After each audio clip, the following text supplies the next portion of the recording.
So I was sitting the other day and having lunch with a friend, and we were having some Chick-fil-A, and he asked me this question. We were just talking about our families. We each have a couple smaller kids in our home, and he said, Dave, have you had the conversation with your son and daughter yet about sexuality?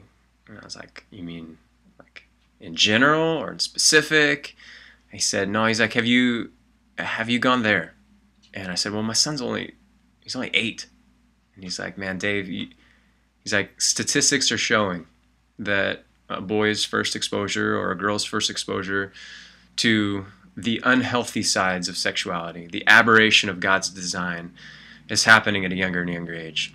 And he said, who do you want to get to have the first voice, the first input, the first foundation laying on what is sexuality in this life all about? And it was super, super challenging for me. And I kind of took it on as a challenge. He said, man, Dave, he's like, my kids know. He's like, my kids know God's design.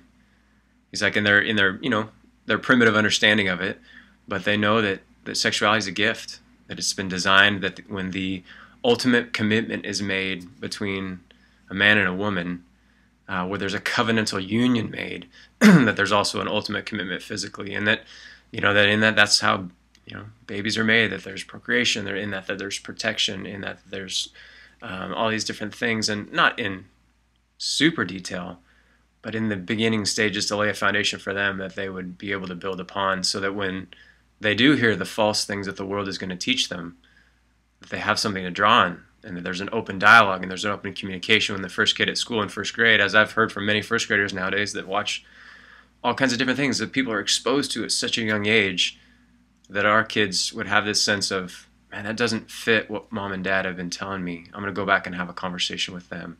And so I just want to point you out to, as we talk about being morally discerning people, part of that's helping our kids to have a rubric of discernment in their own life. And so two of the resources that I found really helpful as I've started to have these conversations with my kids is I took that on as a challenge for myself to put what I'm learning as being morally discerning, and now going, what does that mean for me to be a morally discerning father who parents a son who's 8 and a daughter who's 7 and a daughter who's 5. And so I'm going to show you these two resources here. These are 2 books by Jim Burns. They look backwards as I'm shooting them on that screen there, but I'm going to give you the links. But they talk about, the first one here is called God Makes My Body, designed for 3 to 5-year-olds. The second one is How God Makes Babies, and they are very well done. And what they do is they lead to a conversation, and they allow us to enter in with our kids in a way that is not over the top with what they describe, but is very detailed enough and very specific enough to let the foundation be laid for God's design for sexuality. And I just want to read a verse here from Deuteronomy that I think is our call as parents. It says, Deuteronomy 6, chapter 4, Hear, O Israel, the Lord your God, the Lord is one. And you shall love the Lord your God with all your heart, with all your mind, with all your soul, and with all your might. And these words which I am commanding you today shall be on your heart. You shall teach them diligently to your sons and your daughters, and you shall talk of them when you sit in your house, and when you walk by the way, and when you lie down, and when you rise up. That our faith in our home, we've got to be intentional. That moral discernment doesn't oops into our home. That we need to teach our kids to have a rubric. And this is going to be scary.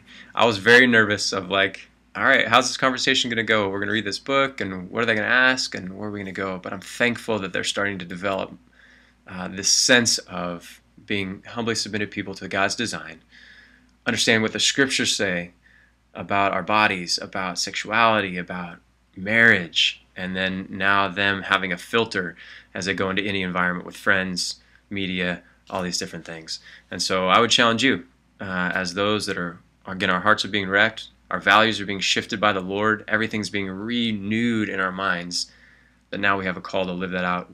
Maybe it's with our kids, maybe it's with other kids that we're interacting with, mentoring, whatever it is, that it's not just for ourselves, that we get to influence others and help them be morally discerning people as well.